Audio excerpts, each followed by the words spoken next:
आपण पाहत आहात EDTV, बातमी अशी जिच्यावर तुम्ही ठेवणार विश्वास। जालना आणि बीड जिल्ह्याच्या सीमेवर असलेलं बीड जिल्ह्यातील माजलगाव तालुक्यात गोदावरी गंगेच्या काठावर पुरुषोत्तमपुरी हे गाव। इथे गंगेच्या पात्रात बोट बुडाली आणि दुर्दैवाने या बोटीतील 2 महिलांचा मृत्यू झाला आहे। खरं तर पुरुषोत्तम महिन्यात म्हणजे अधिक महिन्यात या ठिकाणी पुरुषोत्तमाचे दर्शन घेण्यासाठी महिलांची झुंबड असते। त्या अनुषंगाने जालना जिल्ह्यातील परतूर तालुक्यातून गोळेगावच्या गोदा काठातून पुरुषोत्तम मंदिराकडे जावे लागते। आज सकाळच्या सुमारास 40 ते 45 महिला एका बोटेमध्ये बसल्या आणि त्या पुरुषोत्तम मंदिराकडे जाऊ लागल्या। थोड्याच अंतरावर गेल्यावर बोट बुडाली। यामध्ये काही महिलांनी गोदा पात्रात उड्या टाकल्या तर काहींना नागरिकांनी काठावर आणून वाचवले।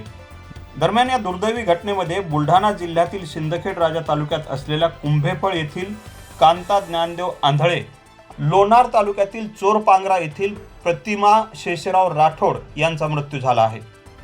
अपघातातील 12 महिलांवर आष्टी परतूर तालुका येथील ग्रामीण रुग्णालयात उपचार सुरू आहेत। गेल्या 17 तारखेपासून इथे पुरुषोत्तम मासानिमित्त मोठी गर्दी होत आहे। असे असताना कुठलीही सोयी सुविधा उपलब्ध नसल्यामुळे या महिला धोकादायक बोटीतून प्रवास करत आहेत।